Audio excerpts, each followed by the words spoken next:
Welcome to Tales, Tunes, and Tomfoolery starring Jerry Springer, along with Gene Galvin and me. I'm Megan Hills. We're recorded live in front of a brilliant studio audience at the Folk School Coffee Parlor in Ludlow, Kentucky. And here he is, ladies and gentlemen, the one and only Mr. Jerry Springer. Oh, please, don't get up.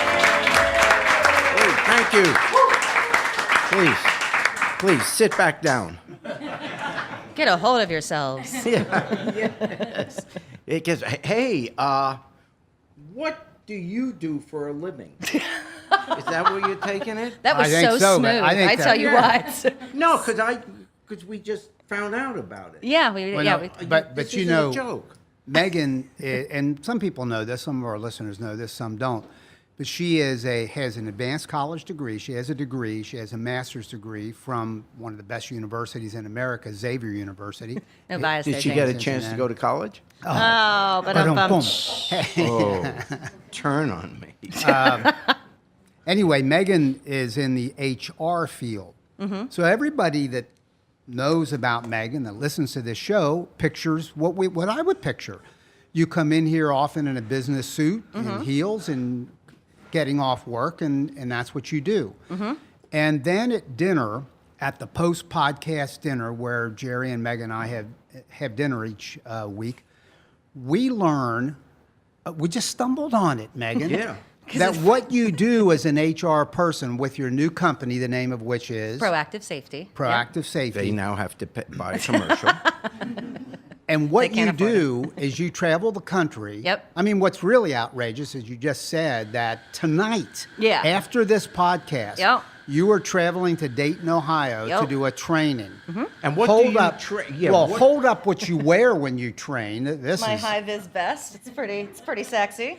I mean, everyone. so. For those of you who are listening, not seeing, I know. I have the goggles too. It is She has- nothing but safety. she has safety What, you goggles. stand by orange barrels? No, I'm in the warehouse. I'm teaching them how to use cranes and forklifts, and then we go out and use like the cranes that you use on the side of the road. So I teach safety and how to safely operate those. So you The teach cranes, like construction cranes. Yes. like high rises. Yes. Those big. You train people to. Yes, I do. So you've done it. Yes.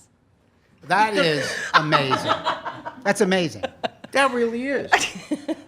It's Can't different. you get hurt? Well, sure, but that's why I teach it safely. I get through a lot of classes But to when teach you people how to first- do it safely. Yeah, but when you first did it, you didn't know everything. No, but you kind of learn it like you're literally out in the middle of nowhere. You've There's been nothing- trained. Yes. So they you're don't just throw certified. you on it and No, say, they teach don't. someone else how Hey, to you use gotta it. show them how to do it. So, like, do. if there's a 25-story high-rise, you know how to operate those The cranes. boom, yeah, I do.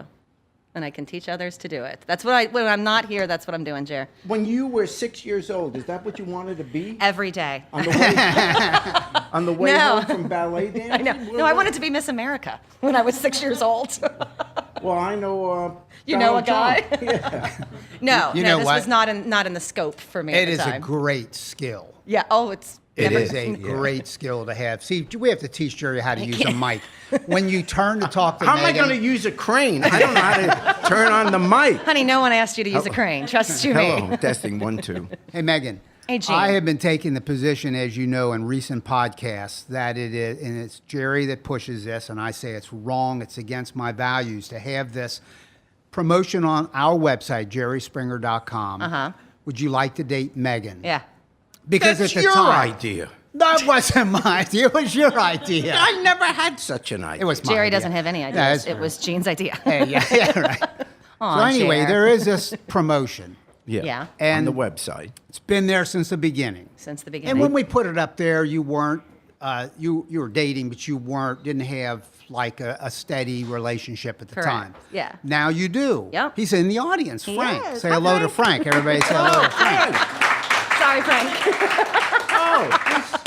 Tonight is Bring Your Spouse night. Yeah. No, because Mickey's here and Bonnie Becky will be Springer is in coming. the audience, Yes. and I think Bonnie's coming. And oh, you're not married. No, we're not married. Now he doesn't have a microphone. He so- doesn't. Oh, All right. So are you here's- living look. in sin? No. No. What are you, Jerry? For the love of God. God. Well, that too. That's why I was asking about. No, we have separate residents.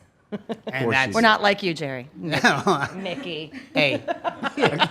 Sinners. So I've been taking this position. That's got to come down. So today I had very high level meeting with the people from our Corporate. crew on the podcast. Corporate. And I had this long meeting with them, and I'm saying, like, look, this has got to come down because she's in a relationship. Sure. They said, this was after I told them about you run forklifts and stuff. And they said, well, wait a minute, we got to have a picture of Megan with a hard hat on. Oh, Jesus. And they posted it. This was posted at about noontime. I hate you so By about 2 o'clock, much. Megan, by about 2 o'clock, it blew up with interest. I have That is so I have creepy, I can't even tell a you. messenger bag full of A man applications. Yeah, man purse. You mean you keep all those emails? Yeah, of course. Sorry. So, Tim. The jig is up. yeah. So it is like, I think we're just going to leave it there for a while. A lot of guys Leave it up. from the Sorry, trade Frank. union movement. Frank Bet says them. okay. He's like, listen, if you Frank, can just handle nod it. yes or no. Did you know she does this? Which one, the podcast or the cranes? Yeah, Yeah. he knew. Yeah, he knew. You All kind of right. like when she puts on that outfit, don't you? How can you take anything and just make it And disgusting? just It's your gift. There it is. We were wondering what the skill was. There it is. So I got this idea, Yes, just one what? other thing, and we're going to ask Jerry in a minute to talk about all the political events of this week. Yeah. And again, Something we're on happened? live on Facebook Live, and we stream live at jerryspringer.com. But most people probably listen to this in the archive version. So this is the week of August 1st. Today's August 1st, Tuesday. So much has happened in the news. Plus, our musical guest is. Yeah, is Hank Erwin. So we're looking forward to that. Yep. But by the way, I beseech you guys, and I always have these. I think of them as big ideas. Get a rental car. I was going to say, is this like the rental car in the Guinness book that Guinness wouldn't look at? No, Those- correct. Okay. That was break the record of how many miles can you put on a 1 week unlimited mileage rental car. Dream big, Calvin. Right, dream big. Thank you. So I want to, on August 21st, chase history. And I want The you Eclipse. and Jerry to join me in chasing history. I have made reservations in the side yard of a bourbon distillery in Hopkinsville, Kentucky, a 4-hour drive from here, southwest of Paducah, because there is going to be a total eclipse of the sun about 1 o'clock Eastern time. Yes. 70-mile swath that runs all the way from Oregon to South Carolina, this arc that goes from the northwest to the southeast. Hopkinsville, the town, claims they are the epicenter of the solar eclipse. It'll last about 2 minutes. I've ordered for us some protective goggles. I don't want any of us to get hurt. And you appreciate that I as do an appreciate HR that. safety person. From a safety perspective, I appreciate that. I've got 3 campsites. They've got portalettes there, Jerry. They Campsites? have 3 campsites. Who did you get it for? One for you, one for Megan, one for me. They have portalettes, food trucks.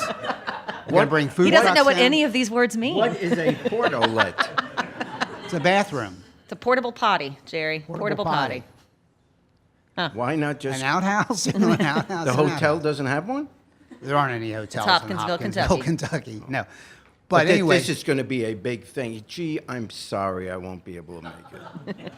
Well, what you're going to look up and it'll be dark for 2 minutes. Go out at night. It's dark for 2 minutes. Really can't This is argue a with big that deal. rationale. you can't argue it. But It is August, true. That's ironclad. August 21st, you're going to be making history. I mean, Yes. that's when they're making it. Yeah. Yeah. I'll be making history. What are you doing on August 21st? Well, it's the start of our 27th season of taping the show. Oh my! And Are you that's serious? history. 27 years of that show. 27 years. Talk about What is wrong history. with this country? Well, duh. 27 Did you see that years. hot-looking woman that just walked in? Hey, Bob. That Oh, that's my wife. Pardon me. Excuse me. That is my wife. I didn't realize that. She hates you too. bringing your spouse today. Bring bring a date to the podcast. Hey, you know what? What, Gene? what scares the hell out of me, I will be there, by the way. I will be there. Are you really going down for I'm sure? going down. I'm going to camp That's for 3 cool. days, and I'm going to It's take... a 2-minute thing, and you got to camp for 3 days? It's going to be trust me, it's going to be a huge party. gonna be Live massive, music, it's yeah. going to be big. so that's All why over the we're going country, down. by the way. Casper, Wyoming, Hopkinsville, Kentucky, Nashville, Tennessee, Actually, it Great is big. Smoky Mountains, all the way to South Carolina. But this is what got me thinking, Megan. In the 2-minute period that the Earth goes dark in this 70-mile path, there are public swimming pools, there are hotel swimming pools, Oh my there God, is the I see ocean where in this is South going. Carolina. And what I worry about is, are the lifeguards of the country, there must be the National Lifeguard Association. Do you all understand why I what hate him precautions are so they much? taking that when it goes dark and when you're sitting in a lifeguard chair looking at And the suddenly Atlantic you Ocean, can't see. well, all of a sudden Is- you can't see. Is there any lifeguard we know we could ask what do they do? Now, see, there's it. Funny, you should mention it. I like the way you think. So we have a guy that approached us a few months back, Dr. Greg Strand. He's a PhD in medieval literature. He's been a lifeguard his whole life because there are no jobs in That's what medieval they all literature. do. It's Yeah. just like actors always become waiters. Right. Yeah, very true. Right. PhDs in PhDs in medieval medieval literature lit. Always become become lifeguards. or hazardous waste cleanup people or whatever. So Dr. Greg Schran, and David, I'm going to ask you to give him a call. I think you have his number in Yeah, I'll call him. ID memory from when he's This called was us. the lifeguard that didn't know what zinc was for your nose. No, Is that the same guy? That's the same Good. guy. We're in good hands. So he has a website, askthelifeguard.com. Yeah. So I want to get him on the phone. Just take a minute and Yeah. ask I him. hope he's home right now. Well, last time we called him, he was on the beach. We got him on his cell phone. Yeah. That's right. We heard the seagulls in the background. Yeah. It was magical. I want to ask him what they must be freaking out that it's going to go dark for 2 minutes on August 21st in the middle of the day at 1 Sure they o'clock. Oh, you can imagine how nervous. Do we have him on the phone? Yes, he's on now. Dr. Schran, how are you? As the lifeguard, hello. Okay, we've got him. Dr. Schran, you're talking to Gene Galvin, Jerry Springer, Megan Hills. And Hold on a minute. I can hardly hear you. Hold on. Let's see seagulls. buddy. Yeah, I hear you. Go down the beach and do that. Oh, see, some kids are feeding the seagulls, I think. Because I'm the lifeguard. Yeah, thank you. He's working the beach, working. and He's I on think the he's in clock. North Carolina or Yeah. maybe South Carolina. Oh, can you hear me now? We got you. Hey, we appreciate. Yeah, there was some guy throwing Cheetos in the air and the seagulls going nuts here. Okay, gotcha. That's what happened. That's a good mental image. Hey, Dr. Schran, we've been talking about the solar eclipse on August 21st, and our theory is that you lifeguards, and I'm sure you're part of some National Lifeguard Association, that you guys must be freaking out, those of you in that 70-mile path that runs across the country, and that includes the ocean, and you're on the ocean. So are you what are you doing? Are you going to shut down the beaches for that time period? I'm just really glad you asked about this because I really want to talk about it. All right. AskTheLifeguard.com is offering an offshore solar eclipse viewing experience. Wow. He's No. embracing Yeah. it. No kidding. So we're jumping all over this. We've got it covered.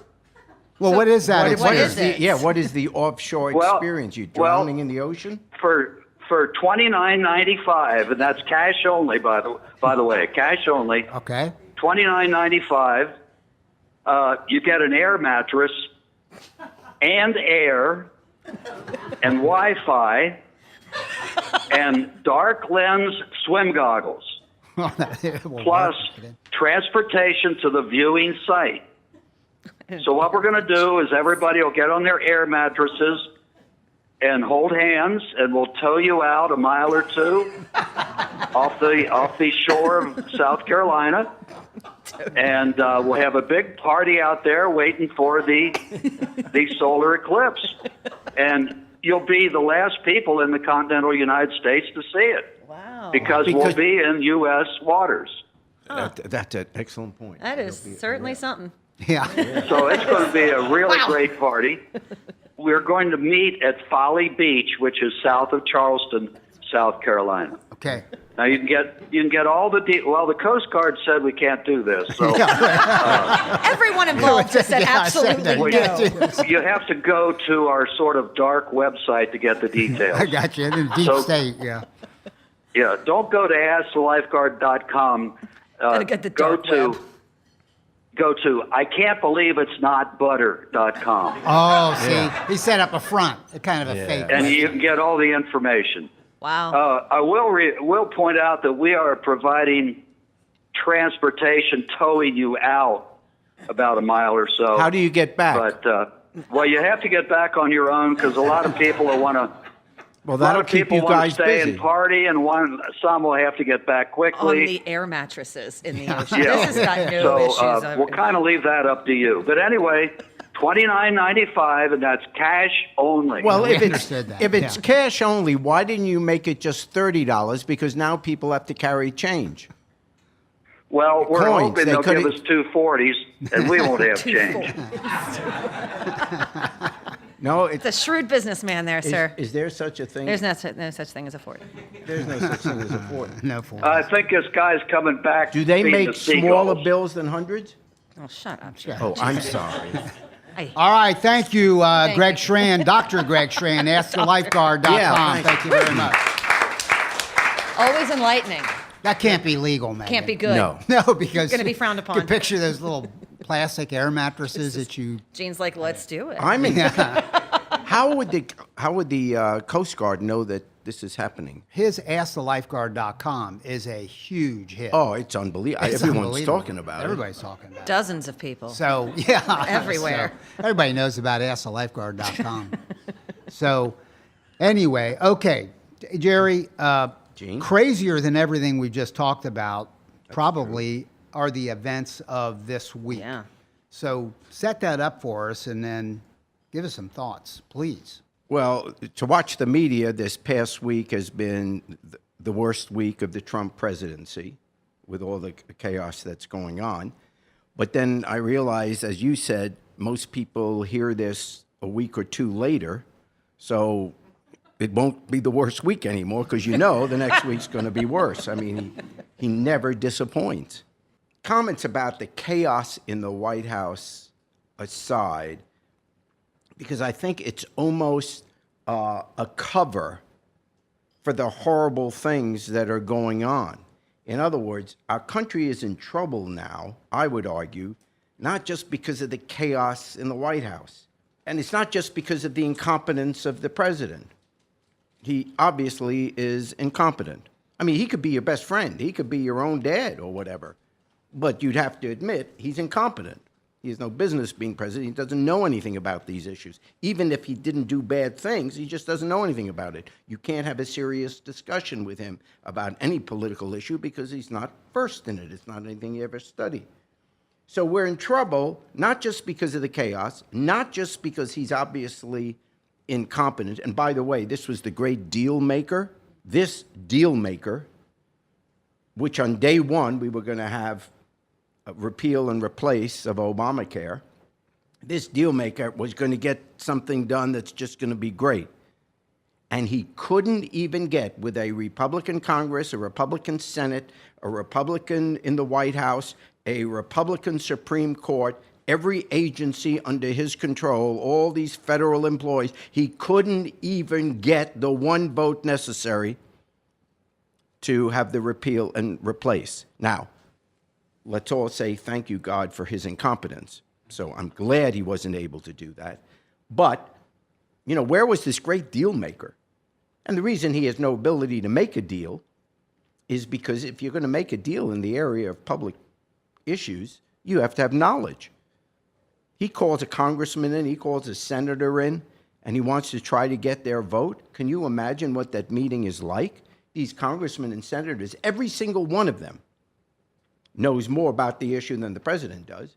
You know, they're probably sitting there rolling their eyes as he's trying to say, oh, this is going to be beautiful. Come on, man, you got to vote for this. You got to vote for this. He's not persuading anybody because he doesn't have any knowledge. So we're not in trouble just because of incompetence. In some cases, as I said, we're happy he's incompetent. And not just because what the headlines are now is the circus that took place with communications, with the Scaramucci, and every day someone else is resigning from the White House or being fired or saying, I can't take it anymore. And they say, well, we're having trouble communicating our message. I want to say, no. It's not the incompetence. It's not the failure of communication. It's not the chaos. It's because of the substance. And I'll use health care, health insurance, as an example. The lies that come out of not just the White House, but, and you'll forgive me, but it's no other way to say it, the lies that come out of the White House and, for now, from the Republican Party. It's not to say Democrats have never lied, but I'm saying right now, the constant lies from the Republican Party and the White House trying to cover up the moral crimes, such as trying to take health insurance away from 20 to 32 million people that now have it, as well as the possible legal crimes. And I say possible because until we hear the results of Mueller's investigation, I don't want to say there's been a crime. Do I suspect? Yes, I do, but we don't know that. But certainly the moral crime, the people of America got it. They understood that there was a lie about health insurance. Now, what am I talking about, the lie of health insurance?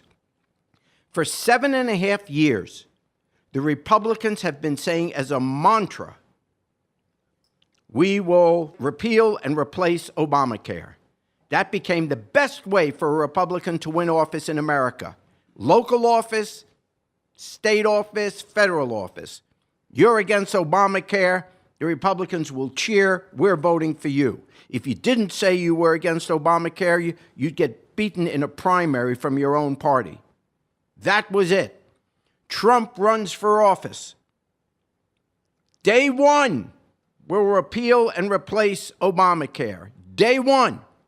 He says, I have a plan. And he says, by the way, which gave a lot of us some degree of hope, he says, I got a plan. Everyone's going to be covered.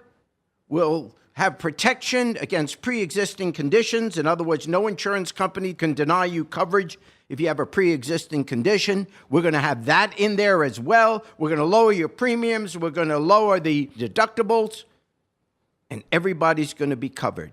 In his words, quote, it's going to be beautiful. That's what he said. It's going to be beautiful. Day one. Now that was obviously a lie. And it wasn't a lie we just discovered. What I want to say is it was a lie from day one. Not because we didn't believe that they had a plan and maybe they were keeping it quiet until they got elected. Politicians have done that, and then they'll spring it on us. We knew from day one that the reason it was a lie when they said it is because the only thing in this universe that can't possibly lie is math. It's the only absolute we have. Everything else is based on our beliefs, our views, our education, whatever. But math is constant. 2 and 2 will always equal 4. You can't come up with any formula by which it wouldn't. And the math of health insurance for all Americans, which they were promising, coverage for pre-existing conditions, which they were promising, and lower taxes, lower premiums, lower deductibles, is mathematically impossible. So we knew they were lying. Why is it mathematically impossible? Because if you pass a law, which Republicans said they were going to keep, they wanted to repeal Obamacare, but they said we'll still have protection that you won't be cut off if you have a pre-existing condition. And we won't raise your taxes. As soon as you say that, it's a lie, because you can't provide coverage for someone with a pre-existing condition if you don't make sure that everybody's paying premiums into health insurance. Where does the money come from? If you just had a law which said no insurance company can deny you coverage because of a pre-existing condition, that law alone would mean that no one would buy health insurance anymore until they were sick. Right? Why would you pay premiums if you knew that the health insurance would have to come through the day you got sick? You just start paying it then. So if insurance companies don't get any money in when people are healthy, they don't have money to pay you when you get sick. That's math. It's logic. Why did anybody put up with this lie for 7.5 years when they were talking about doing away with Obamacare? The only way you can do away with Obamacare and be truthful is to say, we don't give a damn if Americans don't have health insurance. That would have been honest. Because the truth is, that's where most of these conservative Republican politicians, they may not use that language, but that's where they are. They philosophically believe that it's not important, it's not the responsibility of the society to make sure that everyone has health insurance. That is the immorality of it all. Every single human being knows that the single most important expenditure you ever make is for the health of your family or your kid if they get sick. We all know that. Every issue is suddenly secondary. Oh my gosh, I just got this back from the doctor. We got to take care of this. I don't know if I can afford it. Everybody goes through that. Low-income people, middle-income people, rich people.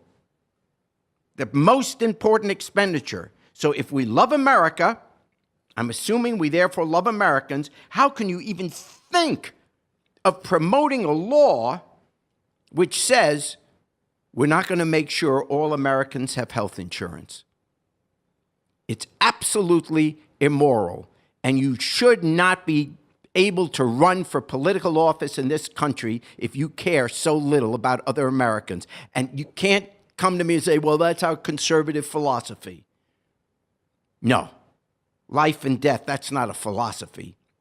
Save the life. Then let's discuss whether or not we'll be Democrats or Republicans, okay? But first, save the life. Now, if we now admit that they were lying, and of course they couldn't come up with a plan. It wasn't that they were stupid. It's that they were dishonest. There is no plan. So now they're trying to come up with a piecemeal thing. And you'll be hearing, well, now they're not coming up with anything. But maybe at some point as they get closer to the 2018 election, some politicians will come forward and say, well, what if we raised the tax and we had this to do? Ultimately, the only answer, and I'm saying really the only answer, even politically the only answer, though it may not come immediately, is we have to have Medicare for all. And let me explain why.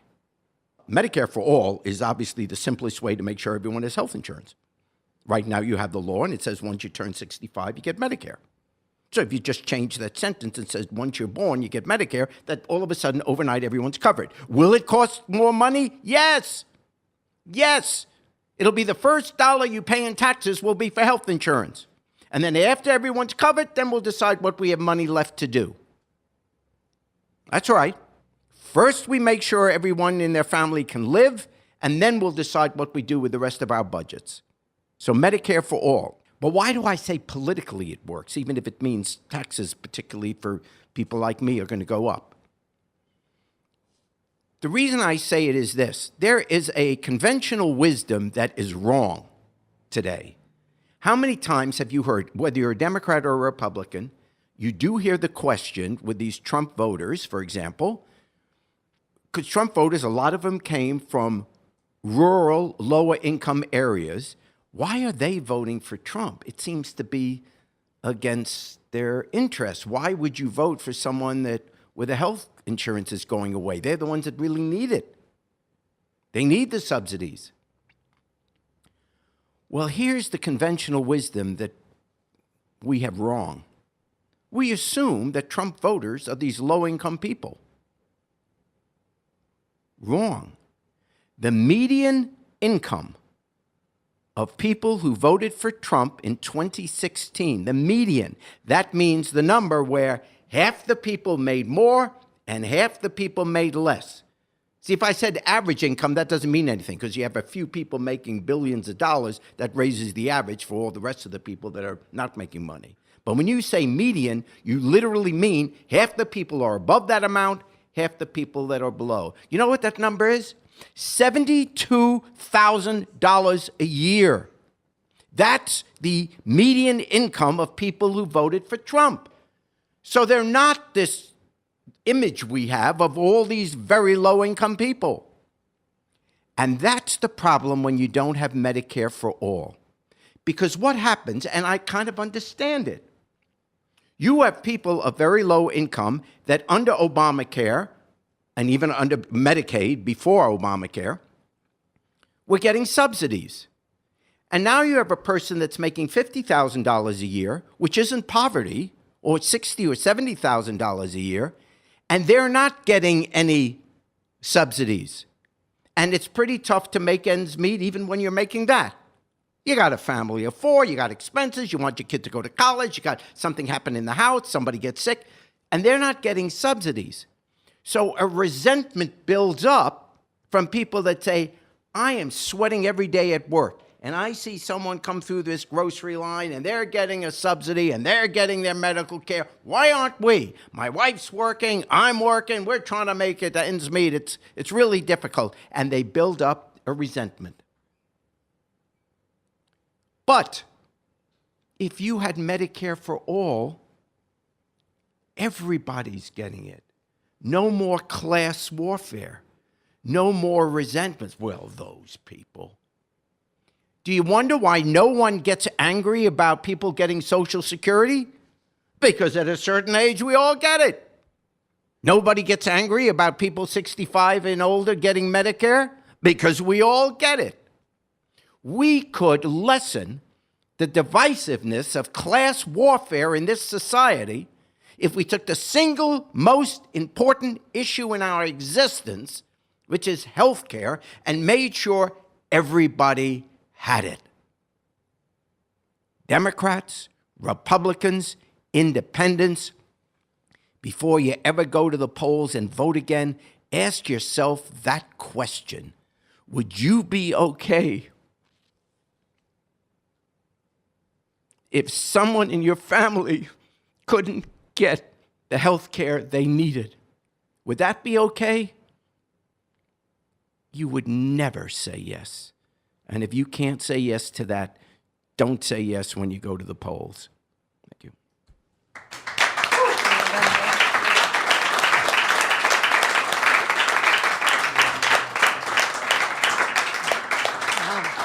My show's on every morning at 11 o'clock. It's the same guy, right? Same Jerry. Yeah, 27 years. Wow, that's right. Congratulations. Oh, it's a great show. 27 It's years of that. unbelievable. Well, we Talk have about moral issues. right. Wow. Look, hey, pot. This is kettle. You're black. All right. So we have Hank Erwin joining us now. Hi, Hank. How are you? Good. So, Hank comes to us today out of Jerome, Arizona, but you're originally from right around the corner in Fort Thomas, correct? Correct. Yeah. So how long ago did you leave? 2002. Okay. All right. And It's been a then little while. where'd you go? Oh, I went around Michigan for a while, and then ended up in Arizona, and then California, and then back in Arizona, and then back in Michigan, and then Texas, Hopping around a little bit. and then back in Arizona. And now Cool. I basically really live in the minivan that's parked out in the front. Sweet. That's awesome. I do this full time now. So you said you're here today because you're coming through tour in this area. Is that correct? Correct. Awesome. Where are you? What types of places are you playing? Any place that'll have me. That's really cool. So that's your whole job. This is what you do. Yep. Cool. This is it. This is a naive question, but now that I think about it, because we get people such as yourself coming in, they're on tour in these smaller communities, and at bars, etc. Is there like an agent who sets up this thing, or are you doing that yourself? I'm doing it myself right now, but I'm really excited to be passing that off to someone else next year. Very cool. So It's they'll been do a it. little too much work. Yeah. Yeah. So Well, Good for cool. you. Good Yeah. for you. Awesome. So it looks like the first song you're going to be singing for us is Tennessee. Is that correct? that is correct. All right. Well, let's hear it. Hank Erwin. So take me down to Tennessee if the cards say It ain't meant to be for the love of God. But don't tell me these things. I tried to make it right in all the wrong ways. But look what they done to you, crow in the rain. So take me down to Tennessee and let me have a good night's sleep. I'll be just fine if I had a little company. And in the morning I drive so fast, I make the highway hold its breath. Well, I'ma die alone, and I think that might be best. Somewhere between the love and the rage, you were all of my bad days. Unique in what you think, but not in what you say. I wanna drown it all in a bitter sea. Inhale sweet, exhale salty. I wanna feel the wrath of God buried in me. Take me down into Tennessee and let me have a good night's sleep. I'll be just fine if I had a little company. And the mornings ain't so great, but the sunshine anyway. When your eyes are burned, even after you turned away.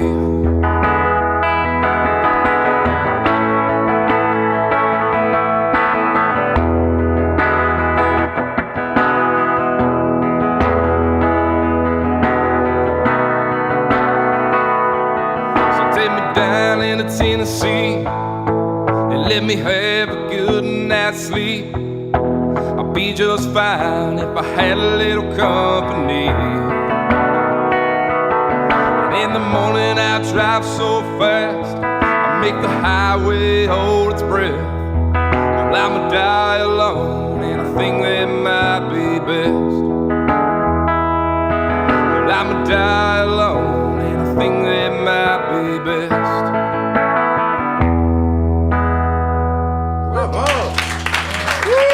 Awesome. Thank you. It was very cool. And I know our listeners can't see, but like Hank looks exactly like you think he looks. He's like, what, 6'5", cowboy hat, like long hair. It's like exactly what you want. It's fantastic. I feel like I'm looking in a mirror. It really is remarkable. It really is, Jerry. So have you always played by yourself, Hank? Have you been in groups? How did this all start? Mainly, well, I started out in groups when I was real young. Just Yeah. playing, punk rock bands and stuff like that. Yeah, in Fort Thomas in the garage. Mm-hmm. That's awesome. And then, I play with accompanists every now and then, but I found out, they cost money. Sure. So, Turns out they do. People like to get they paid. gotta eat and all that stuff, unfortunately. So your latest album is called Million Miles. Correct. All right. Are you working on anything currently? Yes, Yeah. that was a song off what's hopefully to be a new album in the next year. Yeah? So, I'm going to have to run a Kickstarter to get some funding together for that. Well, where can we listen to some of your music? Where else can we find you? I'm on iTunes, Amazon, Spotify. You can listen to it on my website, hankerwinmusic.com. Cool. Erwin with an E. Erwin with an E. All right. Everybody likes to put an I at the beginning of that one. Crazy people. Well, cool. You got another song for us here?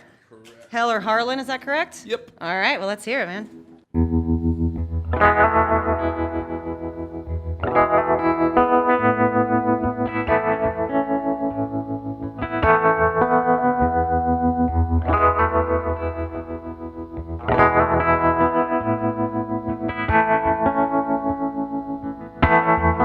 First thing that I can recall is running and crying.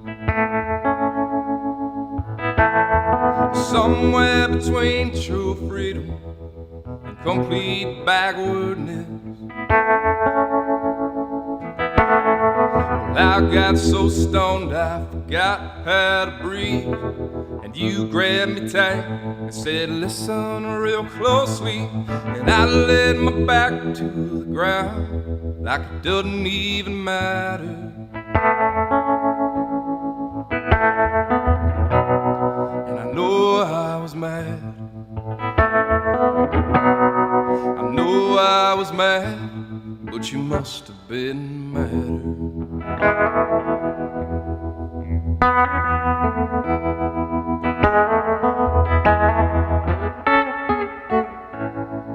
And I could go home, and I could go back to Kentucky. I can't make you believe me when I say I love you, darling. I ain't going back to Harlan.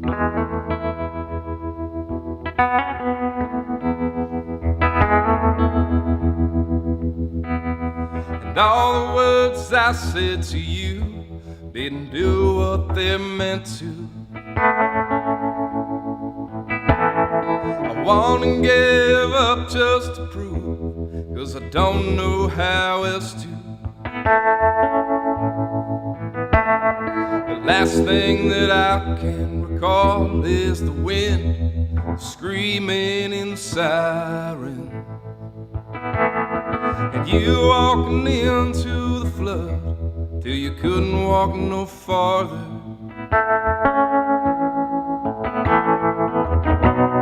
And I cried so hard,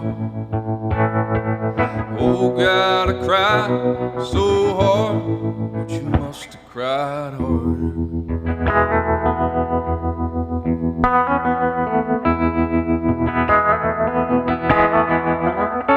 I can't make you believe me. I tell you that I love you, darling. I ain't going back to hell. I ain't going back to hell. I ain't going back to Harlan.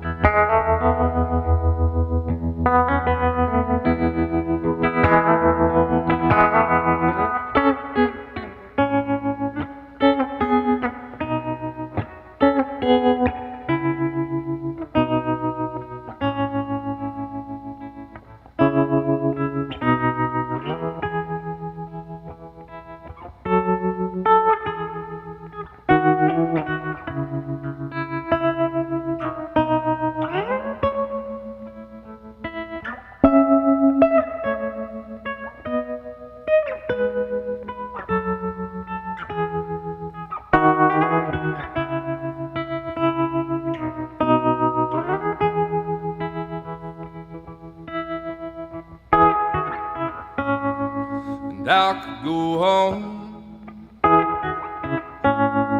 and I could go back to Kentucky. Can't make you believe me when I say I love you, darling. I ain't going back to Harlan.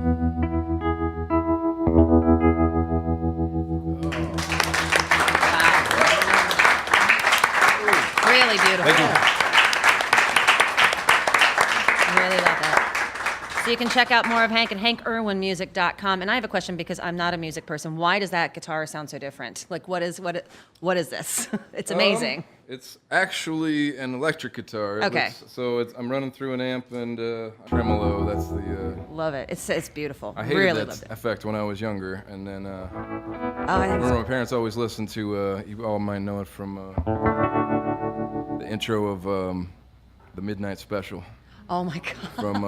from Creedence. Yeah. Yeah.